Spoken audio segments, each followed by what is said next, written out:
Hi, I'm Stacey. And I'm Linda. And we're the LAH advisors, here to answer all of your advising questions. And I see we have a nice stack of them, Linda. We do. Look at all these questions that were submitted online. We're going to try and get to all of them. So, first question. Actually, I'm getting old. I'm having to pull out my reading glasses. Okay. Registration can, that's the advising FAQ. Registration can be stressful. Yes, we know. That's why we're here. So, question. How many LAH classes are we required to take sophomore year? How many LAH classes should we take if we want to graduate with the new LAH Scholars Distinction? Are we restricted on when we can take upper division LAH classes? That's a really good question. A couple of questions there. How many questions are required sophomore year? 2. The 104 and the LAH 112H, the nature of inquiry. The 104 is professionalization, and the nature of inquiry is your research class. If you want to graduate with the new Scholars Distinction, we want you to do at least one upper division LAH class with the experiential learning component. This semester, we'll only have one available, but we'll have more later on. So look for those additional topics in the following spring. And you actually are not restricted on when you can take other upper division LAH classes. If you have at least a 3.5 GPA, you can start taking them now. Next question, what upper division LAH classes do you recommend? I have heard great things about LAH 350, Reacting to Revolutionary Ideas, taught by Linda Mayhew in the spring. But I also recommend all of them. We have a bunch of really great professors teaching for us on a bunch of different topics. And I think Stacey and I both recommend that all of you just take whatever sounds interesting to you. It's always fun to explore, kind of go with something outside of your major. Sometimes you can double dip and count it towards your major though. So have fun picking through them all. If our GPA has dipped below a 3.5, can we still take LAH courses? Yes, if you're close. If it's just dipped a little bit below and it looks like it's mathematically possible for you to get your GPA back up to a 3.5, we'll allow you to register for the upper division honors courses. You just need to make sure that your GPA is at a 3.5 upon graduation and that you have at least 2 A minuses and a B in those 3 upper division LAH classes in order to graduate with college honors, aka liberal arts honors. Should we schedule an appointment with both LAH and our major department advisors? Yes. During registration advising, everybody gets super busy. That might not be the best time to try and see both advisors.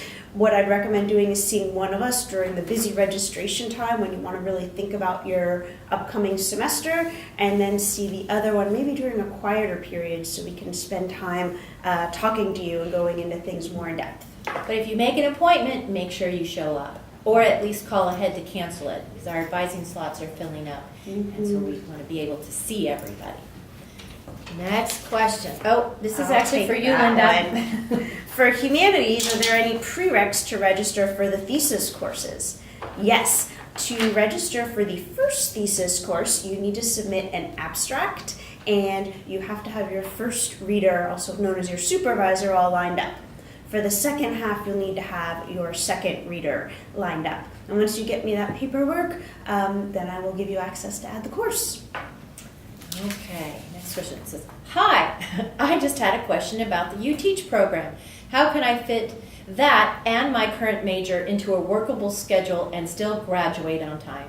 Actually, for this question, it's pretty complicated. You'll want to see either me or Linda so that we can go over it in more detail. Plus, look up online for the UTeach requirements and make sure that you can fit it all in and still graduate on time. Eric Bowles is the advisor for UTeach, so, but check online for that information and come see us. I'm graduating in December. Do people usually walk before or after? It's really up to you, whichever you prefer. I think more people would walk before, because once you graduate, you don't always stay in Austin, and coming back to graduation can be a little bit trickier to manage. but you are eligible to graduate either before or after, or walk in the graduation either before or after. But double check how many hours you have left, because I know that the College of Liberal Arts is working on controlling their numbers for the students who are participating in the combined liberal arts ceremony. I believe all that information is online under graduation. Next question. When will the catalog, or maybe this is course schedule for classes, become available? It's online now for summer and for fall. When does registration begin? April 16th, and it'll go on for 2 weeks after that. So check your registration information sheet for your exact registration time, and also make sure you don't have any bars that might need to be cleared. A lot of my students I've seen have the emergency contact info bar, so just update that information with whoever your emergency contact is. Okay, next question. When should I come in for advising? Is there anything I should bring to help my advisor out or to expedite the process? Come in now for advising if you can get in. Call the LAH front desk at 512-471-3458 to set up an appointment with either me or Linda. Having an idea of what you may need to take, so looking at your audit, your interactive degree audit would be helpful. And then if you have any AP or dual credit that you haven't claimed yet, knowing what you still need or what you already have would also help expedite the process. Well, there will be an opportunity to test out of government in May. Oh, I know. Probably. There are a couple different government tests, so talk to an advisor to make sure you take the right one. And then you'll also want to go to Student Testing Services and see what time the test you need is being offered. Usually they'll post a test time for registration about 2 weeks before the test date. Right. So if you have AP and you just need to do, I'm going to use these flags, the Texas government only, that test is very different than the CLEP test for government. Oh yes, beware of your flags. Is different than the CLEP test, which covers U.S. government and Texas. So here I'm going to pull this out to U.S. and government. But okay, I'll let you take that one.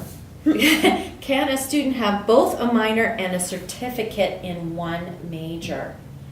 Actually, I think only one can be designated on your audit, but it's possible to still pursue a certificate and receive the certificate afterwards. Next up, what's the difference between college honors and departmental honors, and where does LAH fit in? So college honors is also known as liberal arts honors, and that's taking our 3 upper division LAH 350 courses and getting 2 A minuses and a B and having a 3.5 GPA overall. Departmental honors is also known as special honors, because we like to have 2 names for everything, and that is basically writing an honors thesis through your major department. How does LAH fit in? That is, we are kind of the umbrella for all of these programs. We support students pursuing honors, whether it's through taking our upper division classes or through doing honors, and we do things like provide funding to support research, conference attendance, as well as help students sort of brainstorm and figure out how to fit all these things into their schedule. And you can do both. So you can. You can graduate with both honors, doing special honors in your department, doing a thesis in your department, and doing upper division liberal arts honors classes. So you can load them all up and do all sorts of honors. Last question. You saved one of the best or the hardest ones for last. The summer Intro to Economics 301 class says it has the QR flag. Yay, quantitative reasoning. You know, I didn't even bring them. Yay, quantitative reasoning flag. While the UT Extension Self-Paced Intro to Microeconomics course does not list the QR flag. Is this true? Why would UT do this to us? Yes, this is what I think about flags. Don't let them fight you. It's very important to take a class that has the flag. There could be a number of reasons why there isn't a flag in the extension course. Perhaps none of the extension courses have flags actually, because they're not considered in residence at UT. You've got to take the course in residence at UT for it to have the flag. And You're right, actually, because if they're all online. Flags usually are associated with classes that you take in the classroom or at UT. Sometimes you may be able to get a web-based class has the flag, or if you take a class somewhere else, as long as it was in the classroom, you might be able to petition. That's a little tricky. We don't necessarily recommend it. That's why if you see the flag, go for the class that has the flag. If it doesn't have the flag, don't take it thinking you might get the flag. It's a good strategy. Okay. All right, well, that is the end of our questions. So if you have more, call the LAH office to schedule an advising appointment, and we will help you out. Take care and hook 'em.